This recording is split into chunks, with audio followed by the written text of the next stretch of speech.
कुछ लोग मांसाहार का सेवन करते हैं। कुछ धर्मों में इसका वर्णन भी किया गया है। जल्दी ही आप सबके सामने वो चीज़ें खोल खोल करके भी हम प्रस्तुत करेंगे। मेरी नज़र में मांसाहार करना गलत है, और मेरी नज़र में क्या, सनातन धर्म की नज़र में भी मांसाहार को निषेध बताया गया है। तो जितने भी मुस्लिम हैं, ईसाई हैं, मांसाहार के ऊपर बहुत ज़्यादा बल देते हैं। मांसाहार के बिना उनका भोजन पूरा नहीं होता। मैंने देखा, एक शादी के अंदर गया था मैं 12-14 वर्ष पहले। जो चावल होते हैं राइस, उसके अंदर मांस मिला हुआ था। किस प्रकार से, आप सोचिए क्या हालात होंगे।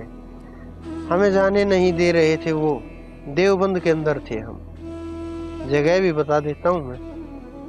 हम देवबंद के अंदर थे करीब 12-14 वर्ष पहले। वहाँ शादी के अंदर बुलाया गया था, हम गए थे। शादी के अंदर तो हम चले गए, लेकिन उन्होंने हमें अपना भोजन दिखाना तक जरूरी नहीं समझा। उन्होंने कहा नहीं आप मत जाइए, वहाँ अच्छा नहीं रहेगा। हम कह रहे अरे आप सब लोग खाएंगे तो हम देख भी नहीं सकते क्या उन चीज़ों को। उन्होंने कहा नहीं, आपके लिए अलग से सारी व्यवस्था की गई है। मैंने कहा नहीं, जब सब लोग वहीं भोजन कर रहे हैं तो हमें क्या परेशानी है। उन्होंने कहा नहीं, आप देख नहीं पाएंगे उन चीज़ों को, आप उनसे रहने दीजिए। इस प्रकार से वार्तालाप हुई तो देखा हमने बहुत ही बुरा हाल था। जीवों का जो हालात हुए थे, जैसे उनका मांस निकाला गया था, कैसे उनको नोचा गया होगा, कैसे चीरा गया होगा। और मुसलमान तो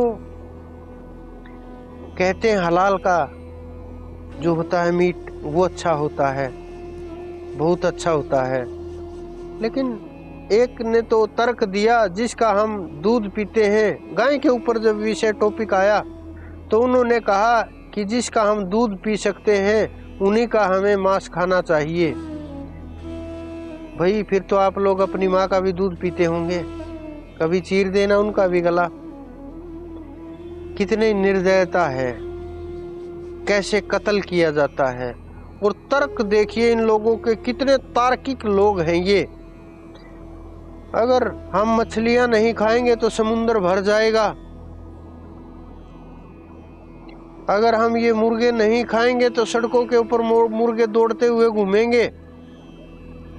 अगर हम इन पशुओं को नहीं खाएंगे तो पशु इतने हो जाएंगे, सब कुछ समाप्त कर देंगे। ये कैसे तर्क है। प्रकृति अपना बैलेंस स्वयं कर लेती है। जब इस पृथ्वी के ऊपर मनुष्य नहीं थे, क्या तब बैलेंस नहीं होता था पृथ्वी का? क्या तब प्रकृति के अधीन नहीं था सब कुछ?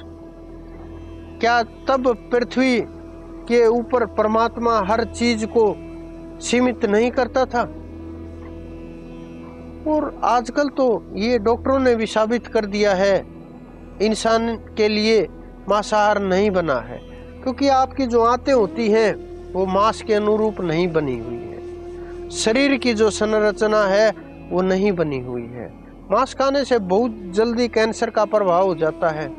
भिन्न भिन्न प्रकार के रोग आपके शरीर के अंदर पैदा हो जाते हैं। आपने पीछे देखा होगा महामारियां, वहां देखा भी होगा किस प्रकार से लोग कैसे कैसे क्या जा रहे थे। और जिन देशों में ज्यादा मांसाहार था वहीं ज्यादा प्रकोप देखा गया है। आप रिकॉर्ड उठा करके देख सकते हैं, आप जांच पड़ताल करके देख सकते हैं, आपको पता चल जाएगा। मैं ऐसे ही नहीं बोलता, आंकड़ों के साथ बोलता हूँ, खोज के साथ बोलता हूँ। तो कुछ लोग ये सोचते हैं कि मांसाहार हम करते रहेंगे, नमाज करेंगे 5 वक्त की, हम चर्च में जाएंगे, ऐसे ऐसे करेंगे, तो क्या उससे आपको परमात्मा की प्राप्ति हो जाएगी? सपने भी मत सोचना कि आपको परमात्मा आपके नजदीक भी आ जाएगा, सपने में भी नहीं।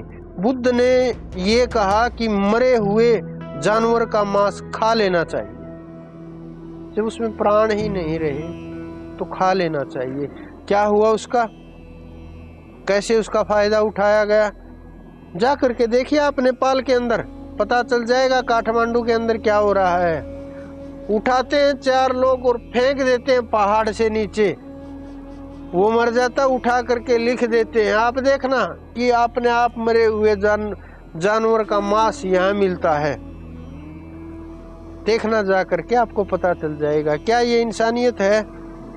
चाहे 5 की जगह 10 टाइम नमाज अदा कर लो, चर्च में 10 की जगह 20 बार चले जाओ, परमात्मा नहीं मिलेगा भाई। परमात्मा का रास्ता ही और है। आपकी हिंसक प्रवृत्ति हो जाएगी मांस खाने से, हिंसा बढ़ जाएगी, काम वासना बढ़ जाएगी, क्रोध बढ़ जाएगा, अंदर में विकार पैदा हो जाएंगे, आपकी पशुवृत्ति हो जाएगी, क्योंकि आपका शरीर मांस के लिए नहीं बना है ना।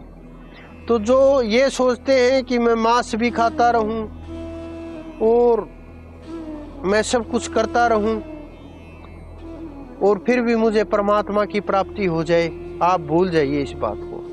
और जो ये धर्म मानने वाले हैं, जो धर्म के बड़े बड़े ठेकेदार हैं, जिनके घर में तंदूरी मांस तैयार किए जाते हैं, जिनके घर में जिंदा पशुओं को जला दिया जाता है, इतनी निर्दयता के बाद आप समझते हो परमात्मा मिल जाएगा? सपने में भी नहीं मिलेगा। आपको परमात्मा के मार्ग का ही नहीं पता, आप चाहते ही नहीं परमात्मा प्राप्त हो। क्या ये रास्ता है? नहीं है। आप सोचते हो आपको ज्ञान हो गया, 4 पुस्तकें पढ़ ली तो, नजदीक भी नहीं हो ज्ञान के। ज्ञान का तो लेश भी नहीं है, ज्ञान का तो अणुमात्र भी नहीं है, ज्ञान का तो गए भी नहीं पता आपको साधना का भी नहीं पता। तो मेरी नजर में मांसाहार अच्छा नहीं है बिल्कुल भी, और साधकों के लिए तो बिल्कुल नजदीक भी नहीं है। किसी भी धर्म का हो, कोई भी मजहब हो, चाहे सनातन में भी चाहे कोई मांस खाने वाले हैं, मैं ये नहीं कहता सनातन में नहीं खाने वाले हैं लोग, लेकिन उनकी भी वही वृत्ति हो गई है, वैसी आदतें हो गई हैं। जब आप उस स्थान से गुजरोगे आपको पता चलेगा कैसा होता है, कैसे पशुओं को चीरा जाता है, कैसे सूअर को अग्नि चारों तरफ से लगा करके कैसे ऊपर से स्किन उतारी जाती है, कैसे खाल उतारी जाती है। उस दर्द का थोड़ा तो अनुभव कीजिए। अगर आपको थोड़ा सा कट लगा दिया जाए हाथ के अंदर, पैर के अंदर, कहीं कुछ थोड़ी सी चोट लगा दी जाए तो आपको कितना दर्द होगा। उन जिंदे जानवरों को ऐसे उखाड़ा जाता है, उखाड़ करके मारा जाता है, कितना दर्द होगा, कितनी छटपटाहट होगी, कितनी आत्मा रोएगी। क्या इतनी आत्मा आप रुला करके आप सोचते हो आप सुख मिल जाएगा, आपको शांति मिल जाएगी, आपको परमात्मा मिल जाएगा? सपने में भी मत सोचना, ये स्वप्न में भी नहीं हो पाएगा।